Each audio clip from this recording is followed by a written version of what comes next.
राम का नाम ले।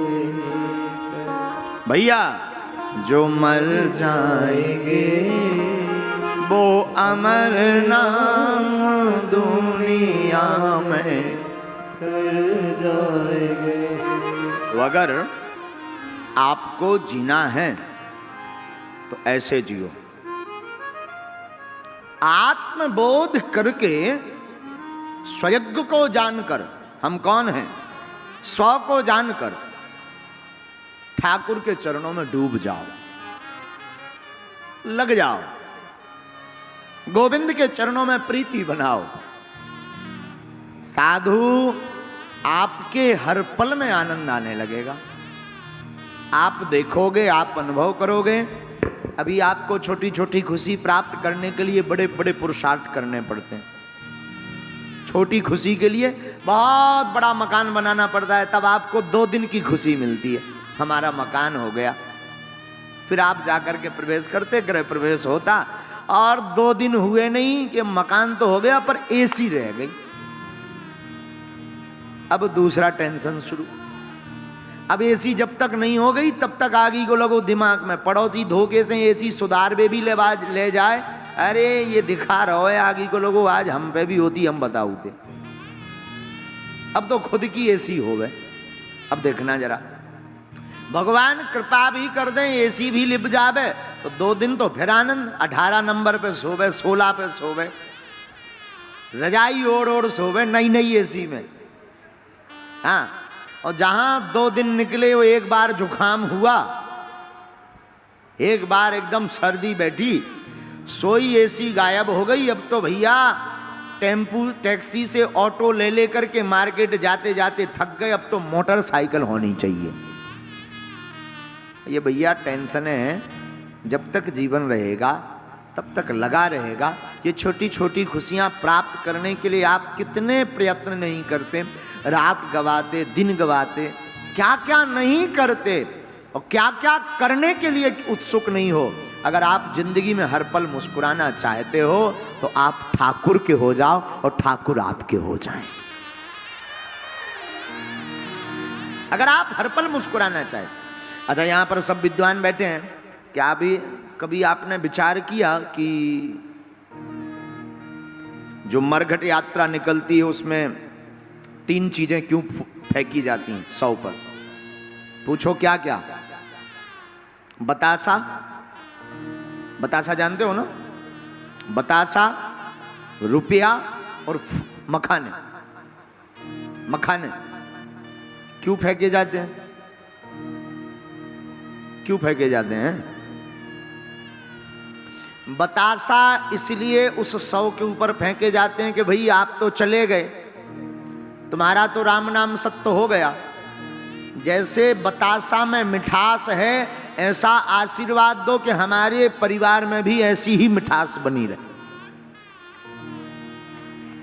ये तो बतासा की बात हो गई। पर मखाने क्यों फेंके जाते हैं? मखाने इसलिए फेंके जाते हैं कि सरकार तुम तो राम नाम तुम्हारा सत्य हो गया, लेकिन जैसे ये मखाना फूला हुआ है ना, हमारा परिवार भी ऐसा ही फूला रहे। अब तीसरी बात, रुपया क्यों फेंके जाते? सिक्का, कॉइन। सिक्का इसलिए फेंके जाते कि सुन, तू जिस 1 रुपए की एक्स्ट्रा प्राप्त करने के लिए 5 रुपए एक्स्ट्रा चार्ज लेने के चक्कर में जो तू 10-10 बजे रात तक जागता रहा, मेहनत करता रहा, मजदूरी करता रहा, अब तेरे बाप में दम हो तो उठा। हाँ, अब तेरे बाप में दम हो तो उठा। तो वो वो डला रहता, कोई प्रतिक्रिया नहीं देता। देता है क्या? हाँ जी या ना जी? सिक्का इसलिए कॉइन फेंके जाते हैं कि जिन चंद रुपयों की कमाई के लिए तूने भगवान की भक्ति छोड़ी, भजन छोड़ा, कथा छोड़ी, सत्संग छोड़ा, अब मरने के बाद तेरी जेब में कफन हो और तुझ में दम हो तो उठा, ये डले तेरी छाती के ऊपर।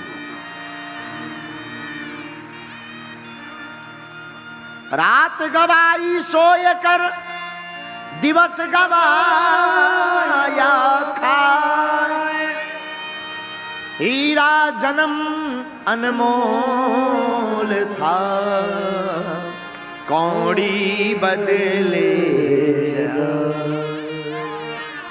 रात सोकर गवाई, दिन खाकर गवाया, जिंदगी वासना में गुजार दी, जिंदगी उपासना में गुजारते तो 4 चांद लग जाते। और याद रखना, भगवान की भक्ति बहुत से लोग ठाकुर जी हाथ में ले लिए, तिलक मंदन लगा लिया, गोमुखी गले में डाल ली, माला ले ली, अब चले जा रहे, चले तो जा रहे, पर कचौड़ी पे ध्यान है। आह क्या गजब की कचौड़ी बन रही, 2 ठैया डकार लेते, आनंद आ जाता। ठटरी के भरे नक कटा है तो ये शर्म ना आई अपने में ना है। माला घिस रहो, कई लोग तो सीताराम सीताराम सीताराम सीताराम, समोसा ले आए, अरे 2 ठैया धर दो, माला करके खे भी सीताराम सीताराम, जब तक दूसरे न लाए सो खा ले, नक कट, एक तो दे छोड़ दे, माला करके समोसा खा। हम उन महापुरुषों को निवेदन कर रहे हैं जो दोनों एक साथ करना चाहते हैं, राम भी और काम भी। जहां राम तह काम नहीं, जहां काम नहीं राम, तुलसी कबहू न रही सके, रति रजनी ठाम।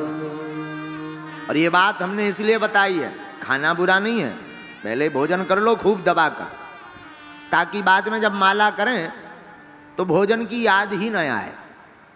हम कहते पहले भूखे भजन न होए गोपाला, जा धरी तुम्हारी कंठी माला। हाँ, हमारा तो सूत्र ही अलग है, हमारे राम जी हैं ही उल्टे। हम एक बार केदारनाथ गए थे, केदारनाथ दर्शन कर दिए, तो पहले की बात ना बता, भी सीधी डायरेक्ट बताएं, नहीं तो समय लगे।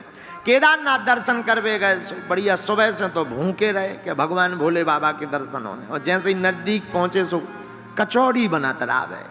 हमारे भीतर से केदारेश्वर महादेव बोले बेटा खा के आओ, भीतर से बोले। तो जो साथ में 2-3 चेला थे, हमने कहा यार कचौड़ी ले आओ, कचौड़ी। अरे बोले अब दर्शन कर लो, फिर खाइए, अभिषेक कर लो, दिन भर भूखे रहे, अब नजदीक आ गए तो भोजन। हम कही हमारे शंकर जी कह रहे बिना खाए नो एंट्री, झंझट ही खत्म। हाँ भाई हम होते अभिषेक करें, कचौड़ी में चित्त धरो रावे, बढ़िया बढ़िया तलत देख लो, पहले खा लो, बाद में अभिषेक होगा, देखा जाएगा बात की बात। तो ये हमारा सिद्धांत, शायद किसी के मत में ना हो सिद्धांत, हमारे मत में ऐसा है, हमारी छोटी सी मति अनुसार कि पहले खूब भोजन पालो, अगर भोजन ज़्यादा भूख लगती है फिर माला इतनी रगड़ो कि भोजन पचाने के लिए चलना ना पड़े, माला में ही भोजन पच जाए और जिंदगी आनंद में गुजर जाए।